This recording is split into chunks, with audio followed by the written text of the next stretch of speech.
Did I make a Milo specifically for this video, for the aesthetic? Maybe. Don't judge me.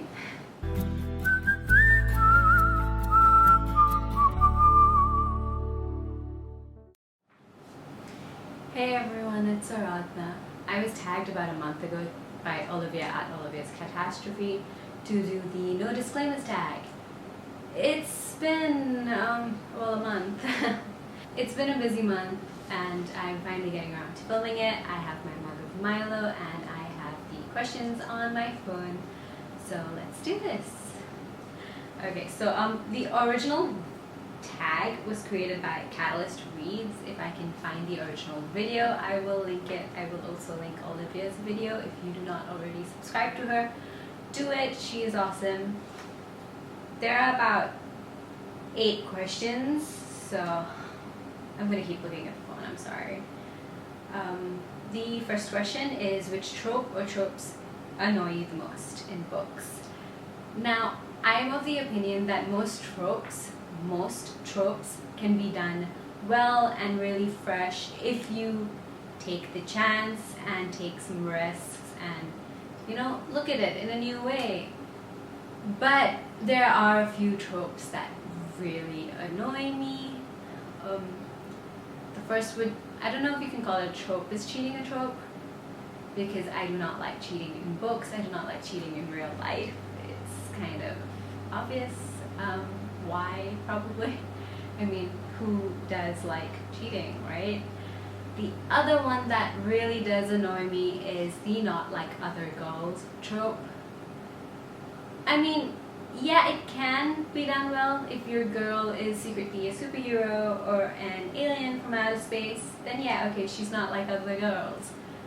And I will admit, when I started writing, I used this trope a lot. I like to think I've grown out of it, but mostly not like other girls. It's a lot of internalized misogyny, and it's a cop-out.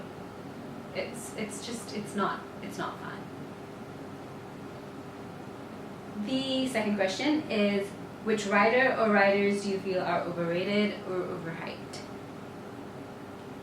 I might get a lot of hate for this. I haven't read any of her books, but Sarah J. Maas. I don't know, every snippet I see of her books is just like underwhelming. Another one I might get some hate for, Cassandra Clare. Like, her ideas are decent. I love the world of the Shadowhunters. I really enjoyed the TV show because it was, in my opinion, a bit more diverse than the books. But I did only read the first 4 or 5 books, and I cannot speak for all of them. Her writing, when I tried to get back into it, did not grip me, so. And then there's the whole plagiarism thing with her.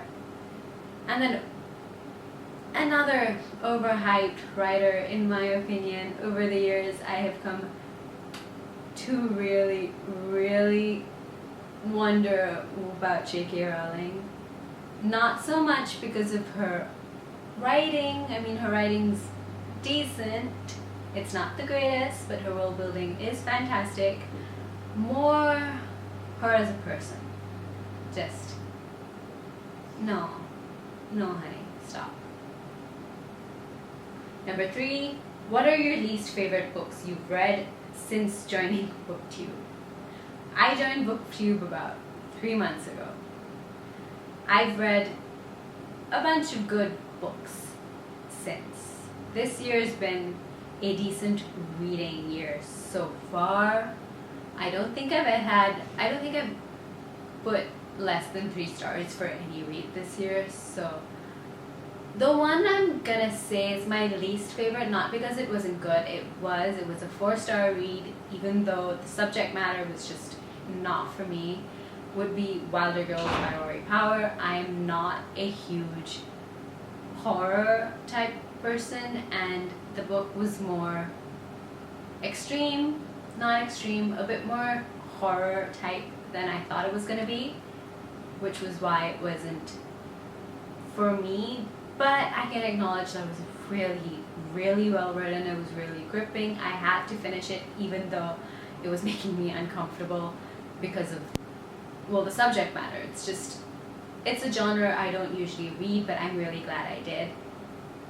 So I would not be rereading it, but I did give it 4 stars. It's just my least favorite of the year so far.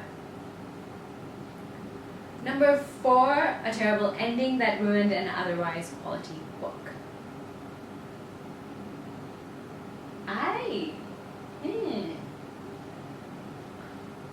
Terrible ending.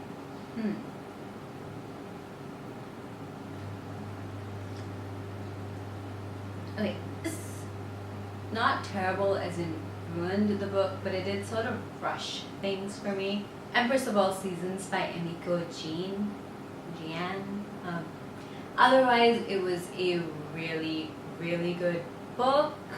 It was engaging and fun, but the ending just seemed very, very rushed to me, and it wrapped things up a little too neatly considering the world that was built. Number 5, which fictional characters do you wish were not killed off? If we're talking books, I don't think I can say without spoiling books. I don't want to spoil books for people, but there are a couple in the Harry Potter series. I think you might know who I'm talking about. There are,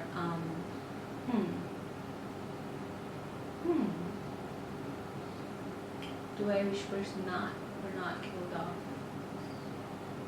I actually don't know.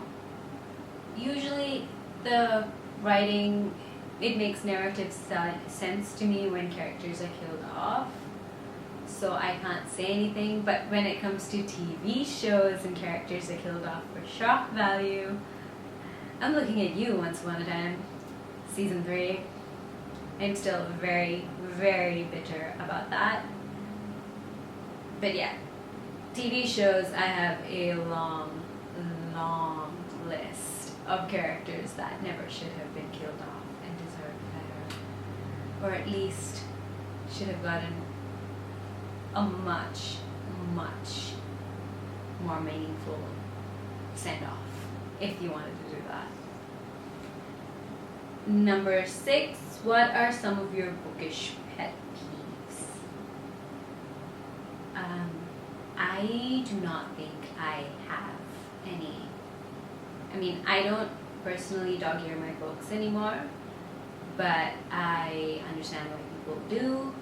I don't annotate my books, well, not my just for reading books, but my literature texts I used to annotate like anything. I understand why people do. I don't tab my books. I want to start because I've come across some really good quotes in the past few months and I just keep forgetting to tab my books. But yeah, I don't think I have bookish pet peeves. I mean, the only one I could think of is not so much a pet peeve as please don't do it because it's just rude, and that is spoiling a book for someone. I know I've done this accidentally for at least a couple of friends. And I'm sorry. I usually think that I'm talking to someone who's read the book or who doesn't care about the book. I have accidentally spoiled it for someone, but if you are tweeting about the book and you post spoilers for a book that's not out yet, especially, I'm sorry. That's just rude. Stop. Don't do it. Just, be vague when you tweet. Or if you have someone you know who's reading it or who has read it, DM them separately. Do not tweet spoilers. The bookish community needs to learn how to do that. I feel we need to be better at this. Number 7, what are some books you feel should have more recognition? Oh wow, okay. Books I feel should have more recognition. A lot of the books I read are hyped up books. I think they're more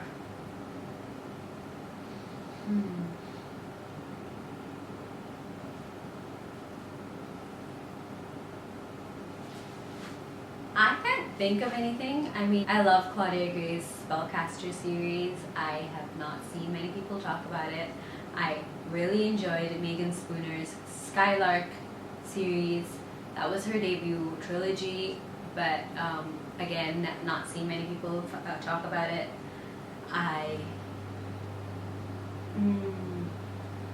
What else?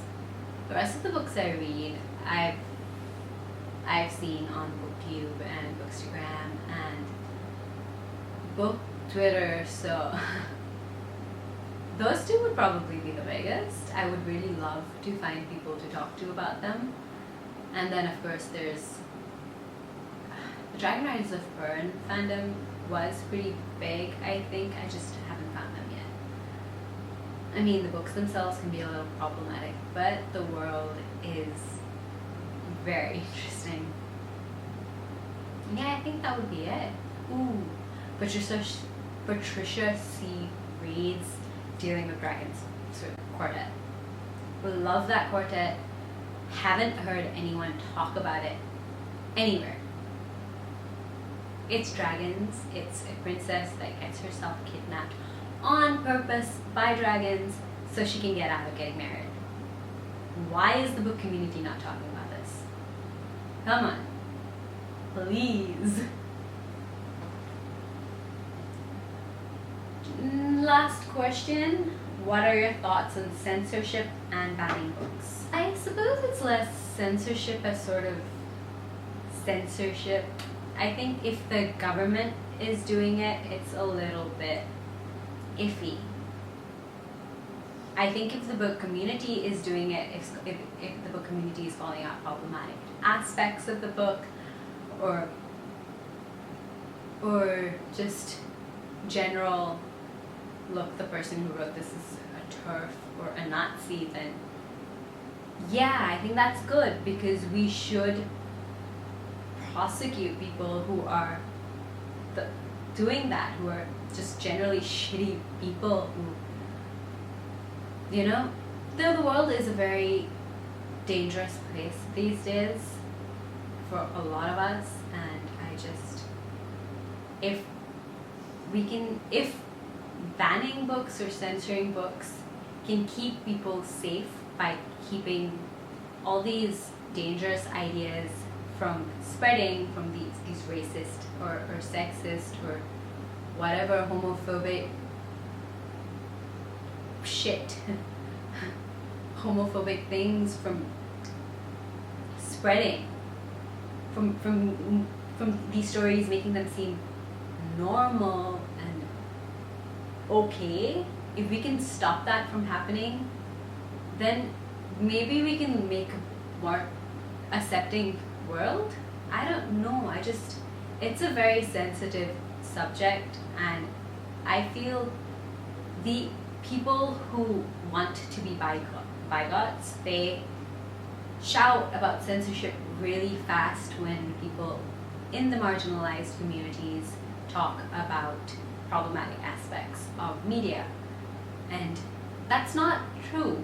People in marginalized communities can talk about problematic stuff. They can maybe affect a bit of change, but we can't ban books.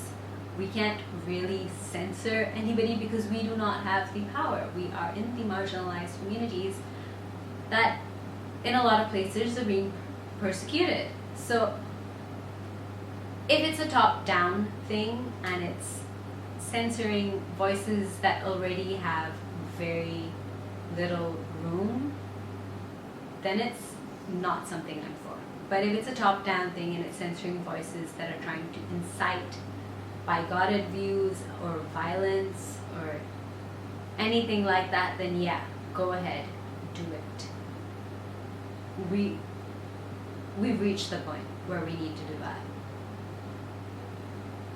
Probably a controversial point of view, but the world is what it is, and giving voices to people who are spreading hate is not something I want to keep doing. And I want people to start realizing that. That is a very serious end to this video.